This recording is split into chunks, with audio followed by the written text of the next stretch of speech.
Bismillahirrahmanirrahim. Assalamualaikum warahmatullahi wabarakatuh. Perkenalkan, nama saya Iqbal Basofi Pratama, Prodi PAI semester 3 kelas 3A. NIM saya 2019-4401-2578. Baik, saya akan menjelaskan tentang tafsir tematik surat Al-Anbiya ayat 7 dan surat Al-Mujadalah ayat 11. Surat Al-Anbiya ayat 7 memiliki arti, kami tidak mengutus rasul-rasul sebelum kamu, melainkan beberapa orang laki-laki yang kami beri wahyu kepada mereka.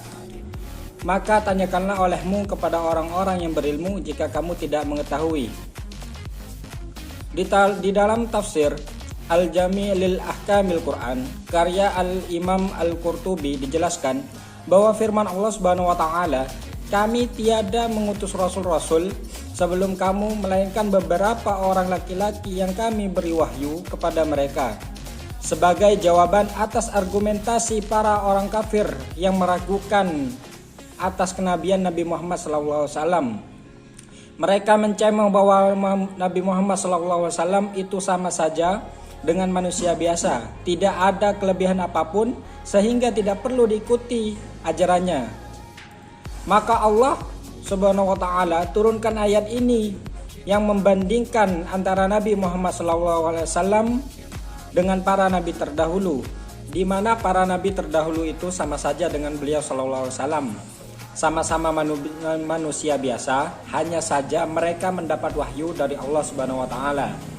Disebutkan beberapa laki-laki untuk menunjukkan bahwa para nabi terdahulu tidak lain juga manusia, sebagaimana Nabi Muhammad SAW juga manusia. Firman-Nya, fas'alu ahlu zikrih, tanyakan kepada ahli zikrih. Apabila para orang kafir itu masih belum bisa menerima argumentasi ini, silahkan saja mereka bertanya kepada ahlu zikri.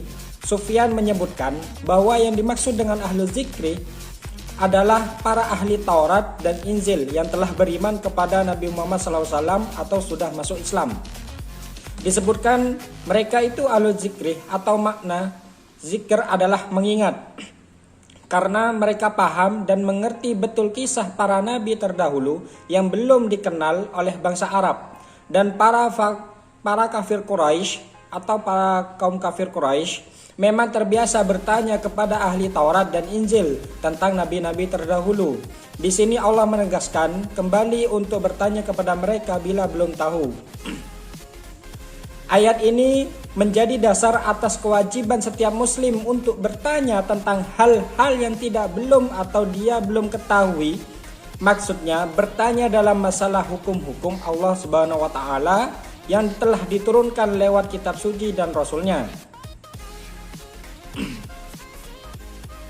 Ayat ini juga menjadi dalil atas tidak wajibnya seseorang untuk bertaklid hanya pada satu ulama saja atau pada satu madhab saja. Setiap orang boleh bertanya kepada siapa saja yang masih bisa digapainya, asalkan orang itu memiliki kriteria sebagai faqih atau orang yang memahami maksud dan makna dari tiap perintah Allah Subhanahu wa taala. Baik, yang selanjutnya adalah tafsir tematik tentang surat Quran surat Al-Mujadalah ayat 11. Surat Al-Mujadalah ayat 11 memiliki arti, wahai orang-orang yang beriman, apabila dikatakan kepadamu berilah kelapangan di dalam majelis-majelis, maka lapangkanlah, niscaya Allah akan memberi kelapangan untukmu. Dan apabila dikatakan berdirilah kamu, maka berdirilah, niscaya Allah akan mengangkat derajat orang-orang yang beriman di antaramu dan orang-orang yang diberi ilmu beberapa derajat, dan Allah Maha teliti apa yang kamu kerjakan. Dalam ayat ini di atas ada dua perintah Allah Subhanahu wa taala kepada kita, ya terutama untuk hamba-hambanya. Yang pertama adalah berilah kelapangan saat diperlukan dalam suatu majelis. Yang kedua adalah berdirilah saat keadaan mengharuskan berdiri. Kelapangan yang dimaksud sebagaimana dijelaskan dalam tafsir Jalalain juz 2 halaman 212 adalah tawassa'u, yaitu luaskanlah. Lapang atau luas ini berlaku di majelis mana saja. Maksudnya bukan berarti kita harus membuat majelis yang luas, akan tetapi selalu memberikan kesempatan dan keluasan tempat bagi yang baru datang. Misal kita mengadakan hajatan atau kita pergi ke hajatan orang lain. Di saat kita dan tamu undangan yang lain sudah duduk, lalu tiba-tiba ada datang undangan yang lain, biasanya orang acuh tak acuh dan tak mau berbagi tempat duduk dengan orang yang baru datang. Nah, disinilah ayat turun agar kita menguatkan hubungan sosial. Orang yang rela berbagi tempat dengan orang yang baru datang adalah orang yang paling mulia di majelis tersebut.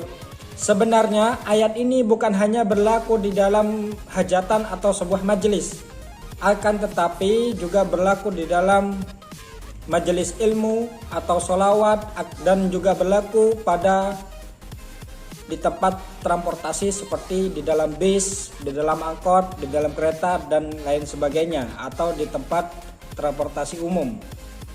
Adapun yang dimaksud dengan lafal injuzu dalam tafsir Jalalain juz 2 halaman 212 adalah qumu ila sholati wa khairiha minal khairati. Segeralah berdiri untuk melakukan sholat dan kebaikan-kebaikan yang lain. Dalam artian, berlomba-lombalah dalam hal baik. Ketika sudah masuk waktu sholat, maka jadilah yang pertama melaksanakannya. Ketika ada seruan kebaikan, misal ada kegiatan gotong royong, membersihkan selokan atau merenovasi masjid, jadilah orang yang paling terdepan. Apabila kita melaksanakan dua hal tersebut, atau dalam artian kita mengikuti dan melaksanakan petunjuk ayat, maka berarti kita masuk orang beriman dan berilmu. Karena kita meyakini iman dan memahami ilmu adanya perintah tersebut. Ketika kita sudah beriman dan berilmu, maka Allah Subhanahu wa taala akan meninggikan atau meningkatkan derajat kita, baik di dunia maupun kelak di akhirat, baik di sisinya ataupun di sisi makhluknya.